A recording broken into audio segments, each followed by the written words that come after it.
Oh, come now. Are you serious? 3 bloody emeralds for a stupid leather chest plate. You people are scammers, you know that? Clyde yelled at the villager. The villager just stared blankly at him. Give him a break. Big-nosed folk gotta stick together. Shut up! I told you my nose isn't that big. Whatever helps you sleep at night. Mike jokes and continues to walk around the village, leaving Clyde to try and bargain for a leather chest plate. Hey, didn't see you in town the other day. Off on another adventure? I guess you could say it was an adventure. Had to save Clyde's wretched behind again, though. Mike says, turning to the voice. He turns to see Isabella sitting on cobble steps, wearing her traditional flower crown and oversized sweater. She seems to never run out of flower crowns and sweaters. That makes 37 times, right? Nope, 40. Isabella lets out a small giggle. You guys are both always getting into trouble. It's honestly part of our lifestyle at this point. At least it's always changing. My lifestyle is always the same old, same old. You could always join us. No, I couldn't. Those disgusting things coming at me all the time? No, thank you. Plus, I wouldn't want to become a second Clyde for you to save. I heard that. Clyde yells, marching over with a leather chest plate on. How much you get that for? I'll have you know, I got it for 2 emeralds and 4 gold bars. So, you spent everything on a leather chest plate? No! Still got a few iron ingots left. You're hopeless. So what did you guys do on this last adventure? Isabella asks, leaning forward in interest. Well, I found a couple of diamonds. More than Clyde did. Hey! Clyde yells in protest, but Mike ignores him and continues. And then we found this horde of zombies coming from a spawner. No way! A real spawner? I thought those were supposed to be super rare. That's what I thought. But as I went further into the cave, I followed the noise, and there was the mossy stone and everything. He fought a couple of zombies for a while, and then I swooped in and saved him from a zombie trying to attack him. Clyde says. Really? 'Cause Mike told me that he saved your skin. Again. Really, Mike? You have to tell everyone now that you've saved me 37 times? 40. Great, now you guys are mocking me in sync. Clyde says. He then dramatically places his hand on his heart. The betrayal! He then jokingly falls to the floor, and the 3 of them fall into a pit of laughter. What's going on over here? 2 guys with a pretty lady? Are these boys bothering you, miss? 'Cause if they are, I can help take you away. Oh, buzz off, Lucas. We were actually having fun. No one was talking to you, Clyde. And no one wanted you here, Lucas. The 2 brothers growl at each other and glare. Now, children. No need to bicker. Mommy has enough bottle for the both of you. Shut it, Mike! They both yell at the same time, causing both of them to go beet red in embarrassment, and Isabella and Mike let out bursts of laughter. Oh no, it's almost dinner time. I'll see you guys later. Bye, Mike. Bye, Clyde. Isabella waves back as she walks back to her house. What, no kiss goodbye? Lucas calls back. Bye, Lucas. Isabella says, rolling her eyes. Yes, I got a bye! Lucas cheers. She's not into you, Lucas. Give it up. You're also 5 years older than her, so it's really creepy. Clyde says. To be fair, Clyde, we're all adults, so that doesn't really matter. I mean, I don't support of him getting all like that, but I'm just saying for reference. He acts like a lonely 16-year-old. Oh, you're gonna get it! Lucas yells, and Clyde and him run off into town. Not the face, not the face! Clyde yells, running down the streets. Mike lets out a small chuckle and a breath he didn't even realize he was holding in. He stands near the edge of town and leans against the well and stares out at the setting sun. That feeling of depression that always seems to find him at times was tugging at him again. He couldn't explain why he feels this way. Was there something more out there for him? Some mystery yet to be uncovered? What purpose do I really serve here?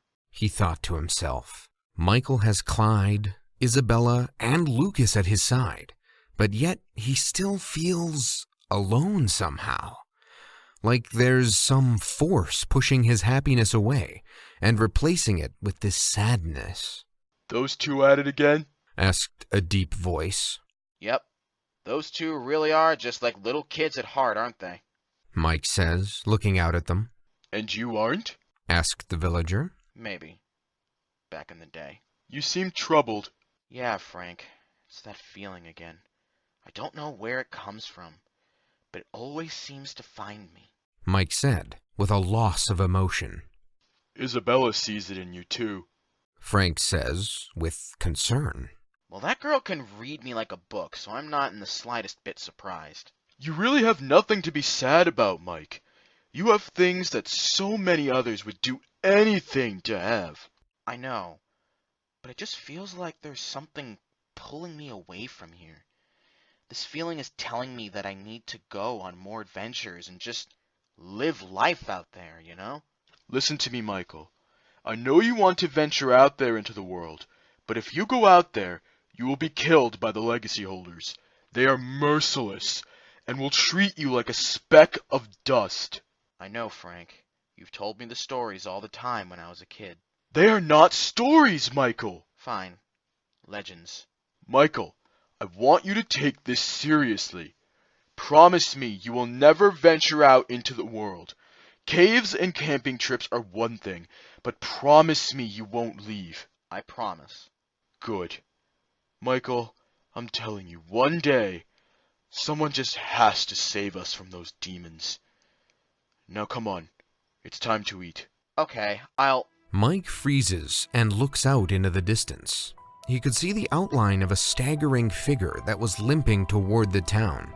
The figure seemed to be dragging a sword across the ground as it came closer and closer. Is it a zombie? An elite? No. It's still bright out. They would be burning. Then who could this be? These thoughts started rattling in Mike's mind. Like in slow motion, Mike watched as the figure came closer until suddenly it fell over, rolling onto the ground, still. He quickly ran over, with Frank hot on his tail. When Mike finally reached the figure on the ground, he began to examine them. It was a human, or at least looked like one. They also looked female. She had matted brown hair that looked to be caked in dirt and leaves. Her shirt was completely ripped and covered in dirt, and her arms and legs seemed to be littered with scars. Don't just stand there! Help me get her to the town doctor! Frank yells, looping one of her arms over his shoulder, hoisting her body up. Snapping out of his daze, Mike quickly lurches forward and helps Frank bring the mystery girl to the town doctor. Unbeknownst to anyone, the second step of the Seeds of Hope's plantings was made. His savior had been found. Now, in the town doctor's quarters, the mystery girl lay, unconscious and bleeding. Looks like she took quite the beating, the doctor said, after examining her wounds. That goes without saying. She'll be okay, though. Right, Doctor? I think if she gets the proper rest, she will be just fine. Can you look after her for me? I have other patients I have to attend to from last night's zombie attack. Sure thing. You can count on me, Doc. Mike said, as the doctor exited the room. Wasn't so long ago that I myself was in similar surroundings, in similar shape as her.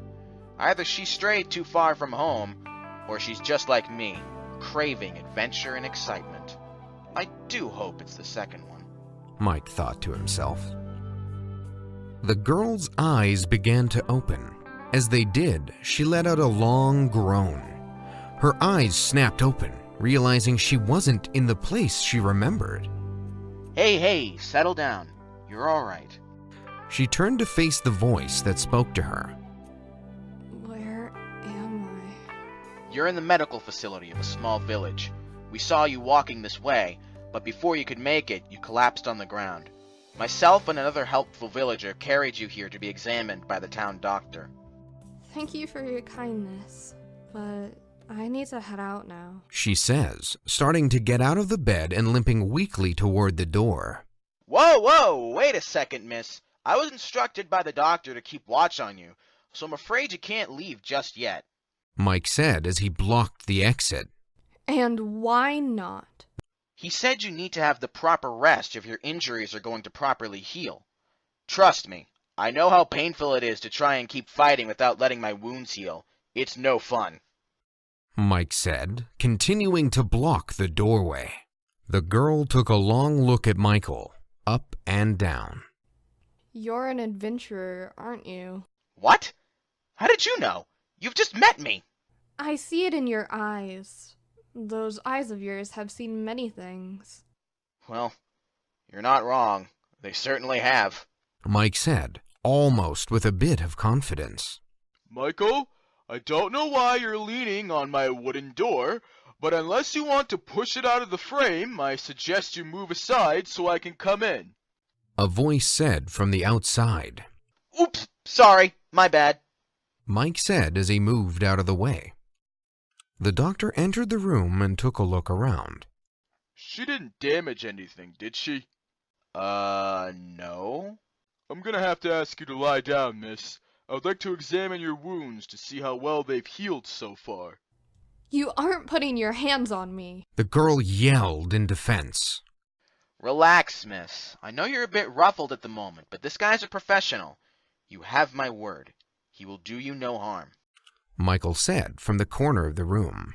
Slowly, the girl sits down on the bed and lets the doctor examine her arms and legs. So, do you have a name, or do I just keep calling you miss? Mike breaks the silence in the room. The girl just stares head on, ignoring him. The doctor turns around to reach for more bandages, and that's when suddenly she is up and running towards the door.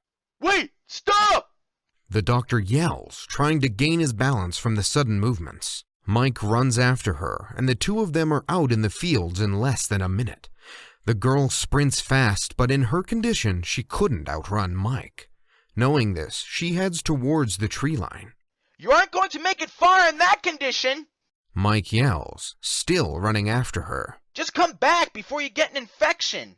Mike follows after her into the trees and is having to dodge low branches and weave around trunks, but he makes sure not to lose sight of the injured mystery girl. Finally, the girl suddenly stops, and Mike slows down to a slow jog as the girl kneels down at a lake. I thought you would never stop. Well, I can't run across water, so... Slippery one you may be, but not slippery enough for that. Now let's head back to the village. The sun is almost set and the monsters are going to start coming out. Fine. Mike stands up and puts his hand out, but the girl ignores it and stands on her own and starts down the path that they just ran from.